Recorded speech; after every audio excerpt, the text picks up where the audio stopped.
Bonsoir à tous. Alors aujourd'hui, je voulais partager avec vous quelque chose qui m'a interpellé dans la Bible. Alors c'est un passage très connu qui se trouve dans Jean 8, 3, 11. Alors les spécialistes de la loi et les pharisiens amenèrent une femme surprise en train de commettre un adultère. Ils la placèrent au milieu de la foule et dirent à Jésus, « Maître, cette femme a été surprise en flagrant délit d'adultère. Moïse, dans la loi, nous a ordonné de lapider de telles femmes. Et toi, que dis-tu » Il disait cela pour lui tendre un piège, afin de pouvoir l'accuser.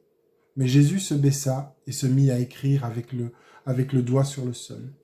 Comme il continuait à l'interroger, il se redressa et leur dit, « Que celui d'entre vous qui est sans péché jette le premier la pierre contre elle. » Puis il se baissa de nouveau et se remit à écrire sur le sol. Quand ils entendirent cela, accusés par leur conscience, ils se retirèrent un à un, à commencer par les plus âgés et jusqu'au dernier. Jésus resta seul avec la femme qui était là au milieu. Alors, il se redressa et ne voyant plus qu'elle, il lui dit, « Femme, où sont ceux qui t'accusaient ? Personne ne t'a donc condamné ?» Elle répondit, « Personne, Seigneur. » Jésus lui dit, « Moi non plus, je ne te condamne pas. Vas-y et désormais ne pêche plus. » Alors, ce récit, il est clair, mais il parle d'une femme qui est prise en flagrant délit d'adultère et qui est amenée devant Jésus par les maîtres de la loi et les pharisiens. On se rend pas bien compte de ce qui se joue à ce moment, mais l'enjeu est d'une grande importance. Malheureusement, en lisant le texte, on ne ressent pas spécialement l'atmosphère qu'il devait avoir ce jour-là. On est déjà dans un lieu public. Il y a une foule qui est présente. Et il y a des maîtres de la loi et des pharisiens. Et là, c'est plus une pensée personnelle. J'imagine bien les maîtres de la loi et les pharisiens se régaler de la situation. Car ils ont un cas où ils ont la loi de Moïse avec eux. Et puis, je vois cette femme, j'imagine cette femme, qui doit certainement être apeurée. On vient de l'attraper en train de commettre un péché mortel. Je l'imagine certainement, peut-être même en train de ne pas vouloir aller. Elle est peut-être en train de l'occuper à crier, à pleurer. C'est clair que... elle n'a pas trop envie non plus de se faire lapider, elle n'y va pas non plus fièrement. Et puis j'imagine aussi ce bruit, le bruit de la foule. Si maintenant je me mets à la place de cette femme, à ce moment-là, ça a vraiment dû être une horreur. Voir ces accusateurs, ces pharisiens qui l'attirent, certains qui devaient certainement l'attirer, d'autres qui devaient déjà peut-être avoir les pierres en main, elle qui devait se débattre certainement en pleurs et en criant, peut-être dire non mais je suis désolé, excusez-moi, j'ai pas voulu, ou excusez-moi. Et cette foule, parce que la foule, il n'y avait pas la télé, donc ils étaient là dehors et oh, un spectacle, qu'est-ce qui se passe? Les gens là, comme ça, en train de tourner autour, et ce bruit qu'il devait y avoir, cette cacophonie, ces cris, ces pleurs, voilà, ça devait être une atmosphère assez étrange qui est en train de se vivre à ce moment-là. Et on ne se rend pas compte qu'il y a un enjeu derrière qui est important. Pour les pharisiens et les maîtres de la loi, qui ont de la suite dans les idées, ils ont un autre plan. Bien sûr, il faut amener la femme adultère face à Jésus. Mais c'est dans l'unique but de le prendre lui aussi en flagrant délit, de le mettre lui aussi en porte-à-faux face à Dieu et aussi face à la foule. Soit en prouvant qu'il ne respecte pas la loi de Dieu, qui a toute autorité sur Israël à cette époque. Il faut savoir que c'est vraiment la loi de Dieu qui dirige et qui gère la vie en Israël. Et que Jésus, s'il ne respecte pas la loi, parce qu'il aurait envie de sauver cette femme, même si elle a commis un péché qui, encore une fois pour cette époque, est un péché qui mérite la mort, on a Jésus qui prendrait donc position contre Dieu, publiquement. Soit en prouvant à la foule qu'il est d'accord avec les maîtres de la loi et les pharisiens. Et ce serait au final comme une façon d'accepter leur manière d'interpréter et de faire respecter la loi. Leur autorité, leur façon d'agir, leur façon d'être. Et donc, même si c'est pour qu'une fois, c'est comme si Jésus se positionne du côté des maîtres de la loi et des pharisiens. Et donc pour eux, c'est une victoire. Et donc, dans un cas comme dans l'autre, ça aurait eu pour conséquence une perte de crédibilité de Jésus. Cela aurait montré à la foule la limite de Jésus. Cela aurait montré que face aux maîtres de la loi et aux pharisiens, à un moment donné, il est limité.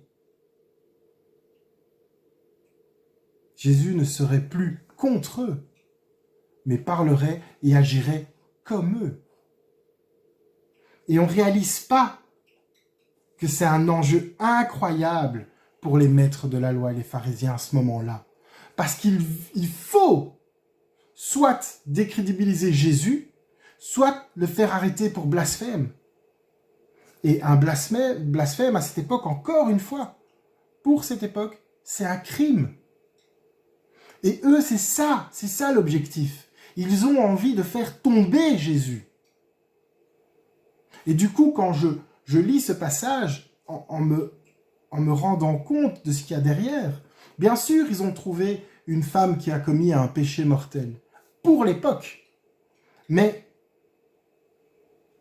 derrière, quand on lit ça, quand on lit ce passage, l'impression qu'on a, c'est que le jugement de la femme adultère, sa condamnation, l'exécution de sa peine, c'est un peu secondaire. C'est comme si c'était moins important pour eux que de pouvoir accuser Jésus et de le faire tomber. Parce que, en toute franchise, les pharisiens, les maîtres de la loi, n'avaient pas besoin de Jésus pour faire respecter la loi de Moïse. Ils n'avaient pas besoin de Jésus pour faire respecter la loi, le jugement, la condamnation de cette femme. Ils n'avaient pas besoin de Jésus. Ils avaient toute l'autorité pour le faire. Alors pourquoi mêler Jésus à cette affaire? Alors que lui, on a l'impression dans cette histoire qu'il n'a rien demandé, il est là, il est juste là. Alors pourquoi le mêler à ce qui est en train de se passer? Si c'est pas uniquement pour le faire tomber. Parce qu'il y a une réalité vraie dans ce récit. C'est quelque chose d'absolument vrai. Et ça, il ne faut pas oublier. C'est que les maîtres de la loi et les pharisiens, ils avaient la loi de leur côté. Ils n'étaient pas contre la loi. Non, non, non. La loi était de leur côté.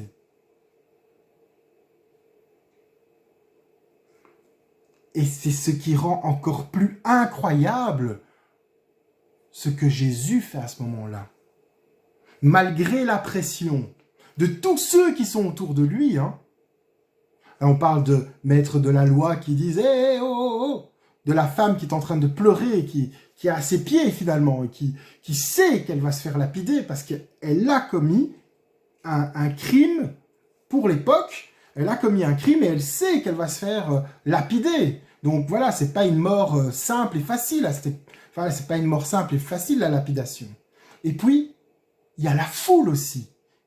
Les gens parlent, parce que voilà, les gens sont curieux, les gens voient, les gens regardent. Et quand on lit, on a l'impression que Jésus, il reste calme. Il reste calme et il répond. Il répond quelque chose d'incroyable. Que celui d'entre vous qui est sans péché jette le premier la pierre contre elle. Et quand on analyse bien cette phrase, Jésus n'accuse personne. Par cette phrase, il accuse personne. La seule chose qu'il fait, c'est qu'il pousse à l'introspection. Du coup, chaque personne est face à sa propre conscience, à ses propres défauts, se rendant compte qu'aucun homme n'a la capacité de respecter toute la loi. Et donc, si ce n'est pas par un adultère, eh ben, c'est par autre chose qu'on est pécheur.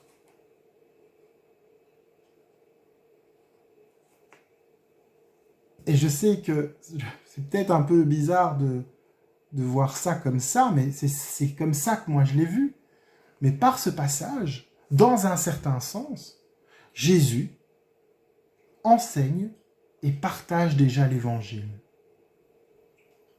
La loi condamne, la grâce sauve. Par notre incapacité de respecter la loi de Dieu, par notre péché, nous sommes condamnés à mourir. Mais par la grâce offerte en Jésus-Christ, il nous offre la vie éternelle. La loi de Dieu condamne la femme adultère, mais la grâce offerte par Jésus l'a sauvée. Et j'aime faire des parallèles avec les récits bibliques et ma vie, parce que j'ai envie d'apprendre et d'avancer avec Dieu, et j'ai envie de prendre la source, la parole de vie. J'ai envie de prendre cette parole qui est vivante et de l'appliquer à ma vie. J'ai envie d'apprendre avec elle, de grandir avec elle. Et en lisant ce passage, je me suis rendu compte que je suis la femme adultère. En tout cas, je ne vaux pas mieux qu'elle. Celui qui pêche contre un commandement, pêche contre tous les commandements. La loi de Dieu, elle n'est pas injuste. Ce sont ceux qui sont injustes, ce sont les personnes imparfaites qui tentent de faire régner l'ordre et la discipline en appliquant de manière frauduleuse ou à leur avantage la loi de Dieu. Et les accusateurs, souvent les accusateurs, ils savent que la loi de Dieu, qui est parfaite, eh ben, elle est impossible en tout cas pour un être humain, il est impossible de la respecter. Et donc, il est facile de trouver quelque chose dans ma vie pour m'accuser, dans votre vie pour vous accuser. Parce qu'il est impossible de respecter les commandements de Dieu. Et puis, à force de chercher, on trouve toujours quelque chose. Et dans ce récit, les accusateurs sont les maîtres de la loi et les pharisiens. Mais dans notre vie, l'accusateur, c'est le malin. À cause de mes agissements, l'accusateur me livre devant Dieu, car la loi me condamne. Car je suis incapable de me justifier par moi-même, incapable de respecter la loi. Mais Jésus-Christ me sauve, nous sauve, et gratuitement. Et j'aime ce que notre Seigneur Jésus dit à la femme au verset 10 et 11. Alors, il se redressa et ne voyant plus qu'elle, il lui dit, « Femme, où sont ceux qui t'accusaient? Personne ne t'a donc condamné. » Elle répondit, « Personne, Seigneur. » Jésus lui dit, « Moi non plus, je ne te condamne pas. Vas-y et désormais ne pêche plus. » On est justifié par Jésus, et non pas par ce qu'on a fait comme bonnes actions. C'est lui qui nous justifie. Tout comme la femme adultère, nous sommes pécheurs. Tout comme la femme adultère, j'ai été transformé véritablement par la rencontre avec Christ, par la présence et la puissance de l'Esprit Saint. Et ce n'est plus moi qui vis, mais Christ qui vit en moi. C'est ça que je veux vivre, sous la grâce. Et vous savez, quand on vous pardonne de quelque chose que vous avez fait, et que c'est grave, ça vous touche énormément.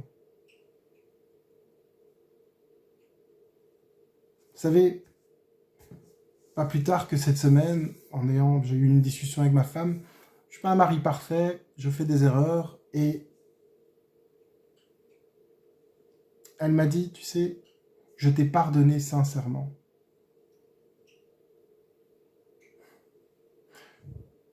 C'est vraiment dur d'entendre ça. Je t'ai pardonné sincèrement. J'étais vraiment, vraiment touché en fait. Ça m'a vraiment... J'étais mal parce que je sais que je l'ai fait souffrir. Mais le fait que malgré la souffrance, elle me dise, par amour, je t'ai pardonné, ça m'a touché énormément. Et Jésus, c'est la même chose qu'il fait avec nous. C'est la même chose qu'il vit avec nous. Par amour, il nous pardonne sincèrement.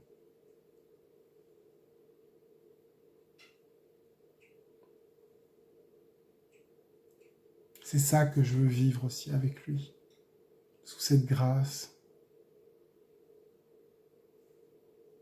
Tout comme la femme adultère qui avait vraiment un péché très lourd.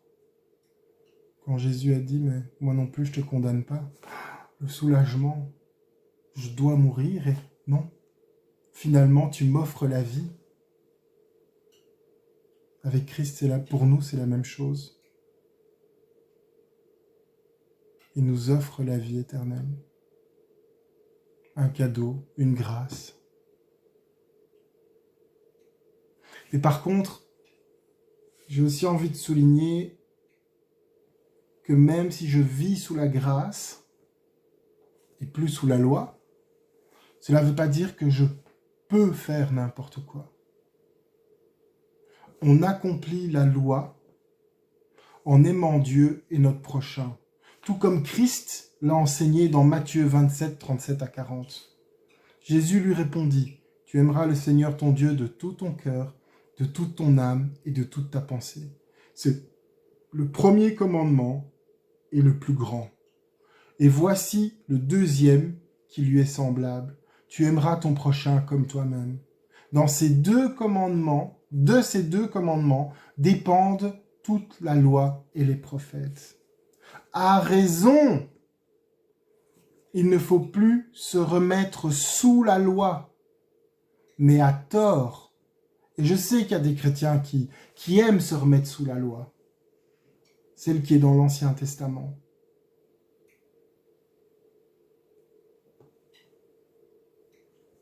Et en plus, malheureusement, c'est souvent pour piocher ce qui nous intéresse, alors que c'est une loi qui est unique.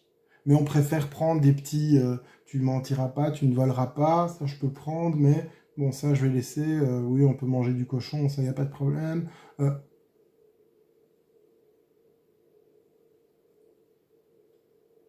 Se remettre sous la loi, c'est grave. En plus, il ne faut pas oublier que si on pêche contre un commandement, c'est contre tous qu'on pêche.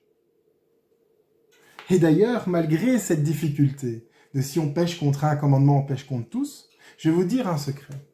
Il est plus facile pour l'être humain de suivre les 613 commandements qui ont été donnés par Dieu dans l'Ancien Testament que de vivre l'amour que Christ nous enseigne à vivre. Ça, c'est vraiment incroyable. Par amour pour Dieu et pour l'humanité, Jésus a donné sa vie. Jésus vit ce qu'il enseigne.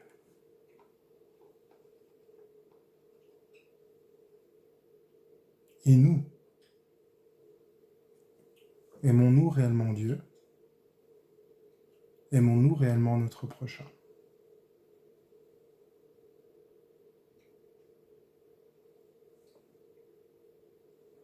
Pour conclure cette méditation, je terminerai par la fin du verset 11, quand il est écrit « Vas-y et désormais ne pêche plus ». Tout comme la femme adultère, Christ nous a arrachés à la mort que nous méritions de par notre péché. par amour, il nous offre gratuitement la vie éternelle. Mais le Seigneur, il oblige personne à le suivre et à vivre sous son autorité. Personne. Il force personne à vivre sous son autorité, et qui est souvent mal comprise, parce que l'autorité de Dieu, c'est l'amour. L'autorité de Dieu est dans l'amour. L'unique chose d'ailleurs qui découle du pardon de Dieu envers nous, les hommes, c'est l'amour. Et la seule chose, finalement, quand on vit sous son autorité, la seule chose qu'on vit, c'est un amour inconditionnel pour Dieu et aussi un amour sincère pour son prochain.